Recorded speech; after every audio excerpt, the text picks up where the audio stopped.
Olá, meu nome é Carlos Eduardo Muramoto e o meu grupo vai falar um pouco sobre o metabolismo de lipídios. O número do meu grupo é o 4 e ele é composto por mim, Carlos, pela Maria, pela Vitória e pelo Inis. Os lipídios podem ser classificados e divididos baseando-se em sua função, solubilidade, tamanho e saturação. Isso é, a gente pode dizer que existem quatro tipos principais de lipídios, né? Os glicerídeos, os cerídeos, os fosfolipídios e os esteroides. Para começar, os glicerídeos podem ser facilmente encontrados nos alimentos de origem animal, como carne, leite, óleos vegetais, ovos e queijos. E eles são encontrados em sua forma líquida ou sólida. Os cerídeos, eles são lipídios mais simples e formados por ácidos graxos. Eles contam com ceras e o favo das abelhas, por exemplo. Os fosfolipídios são formados por ácido fosfórico, fosfato e álcool. Esse grupo é característico pois eles são importantes na construção das paredes e membranas celulares e são compostos por uma região apolar que repele a água e uma região polar que tem afinidade com a água. Finalmente, os esteroides eles são tidos como especiais, né, na categoria, pois eles são substâncias realmente associadas aos lipídios. O colesterol é o lipídio predominante nesse grupo e só faz mal em excesso, pois quando ele é consumido e produzido na quantidade adequada, ele promove um importante papel nos hormônios sexuais masculinos e femininos, né, como por exemplo nos seres humanos, e na composição, claro, das membranas celulares. Bom, as gorduras, ao serem ingeridas pela dieta, são degradadas pelos sais biliares no intestino delgado, ocorrendo assim a formação de micelas mistas de sais biliares e trigliceróis. As lipases intestinais são as responsáveis por essa degradação, que pegam os triacilgliceróis e os degradam em monoglicerídeos e diglicerídeos, ácidos graxos livres e glicerol. Os ácidos graxos e outros produtos dessa degradação são absorvidos pela mucosa intestinal, onde são reconvertidos em triacilgliceróis.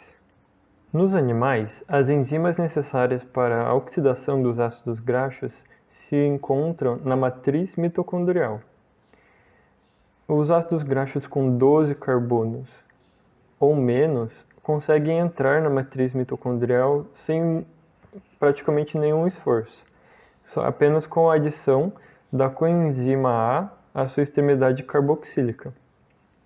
Já ácidos graxos com 14 carbonos ou mais precisam passar por uma sequência de 3 reações enzimáticas que é denominado ciclo da carnitina. Agora, dentro da matriz mitocondrial, a oxidação dos ácidos graxos ocorre em 3 etapas: a beta-oxidação, o ciclo do ácido cítrico e a cadeia respiratória. Eu vou explicar resumidamente a beta-oxidação, que é o processo diferente, né, do que a gente já viu em conteúdos anteriores na matéria de bioquímica. Bom, agora eu vou explicar resumidamente sobre a beta-oxidação. A beta-oxidação é a oxidação de ácidos graxos com a retirada sucessiva de unidades de 2 carbonos na forma de acetil-CoA, começando pela extremidade carboxílica do ácido graxo. E ela acontece em 4 passos básicos catalisados por enzimas. Aqui à direita a gente pode ver um exemplo, que é o ácido palmítico, um ácido carboxílico que contém 16 carbonos em sua estrutura. No primeiro passo, ocorre a eliminação de dois átomos de hidrogênio, um do carbono alfa e um do carbono beta, fazendo com que estes formem uma ligação dupla entre si em uma configuração trans. Em seguida, ocorre uma hidratação dessa molécula com uma hidroxila, quebrando a ligação dupla recém-formada entre o carbono alfa e o carbono beta, com a hidroxila sendo adicionada ao carbono beta e o hidrogênio ao carbono alfa. Em seguida, ocorre uma outra retirada de íons de hidrogênio, tanto do carbono... somente do carbono beta, o hidrogênio da hidroxila e o hidrogênio diretamente ligado ao carbono beta. A seguir adiciona-se uma coenzima A que rompe a ligação entre o carbono alfa e o carbono beta e liga-se ao carbono beta da nova molécula, liberando assim então 2 unidades de carbono na forma de acetil-CoA. Esse processo vai acontecer 7 vezes, liberando no total 8 moléculas de acetil-CoA. Os mamíferos, de uma maneira geral, eles são especializados em estocar o excesso de calorias consumidas, o que auxilia no seu metabolismo, uma vez que é possível obter energia das mais diversas fontes, como os lipídios, as proteínas e os carboidratos. O tecido adiposo é o principal reservatório energético dos organismos. Os adipócitos são as células do tecido adiposo e elas são as únicas células especializadas no armazenamento de lipídios na forma de triacilglicerol. Os mamíferos, é possível de encontrar 2 tipos do tecido adiposo. O tecido adiposo unilocular, que a gente também conhece como tecido adiposo branco ou amarelo em alguns lugares, e o tecido adiposo multilocular, que também é conhecido como tecido adiposo marrom. Presente principalmente os animais que hibernam, e dentro do seu citoplasma existem várias gotículas lipídicas, além de conter várias mitocôndrias, responsáveis pela cor mais amarronzada do tecido. Nos humanos, o tecido adiposo multilocular ele é encontrado em maior concentração em recém-nascidos, com a função de regular a temperatura do corpo. Já nos adultos, uma vez que a gente não produz esse tipo de tecido de maneira natural, a concentração acaba sendo menor e ela fica localizada somente ao redor da traqueia e em volta das glândulas adrenais. Bom, agora eu vou falar um pouco sobre como os animais hibernam, mais especificamente sobre os ursos pardos. Muitos animais dependem da gordura armazenada para obter energia durante a hibernação. É o caso dos ursos pardos, que permanecem em um estado de dormência contínua por períodos de até 7 meses, mantendo sua temperatura corporal constante, próxima ao nível normal, não hibernado. Embora gaste aproximadamente 6.000 quilocalorias por dia durante o estado de hibernação, o urso pardo ele não come, bebe, urina ou defeca por meses seguidos.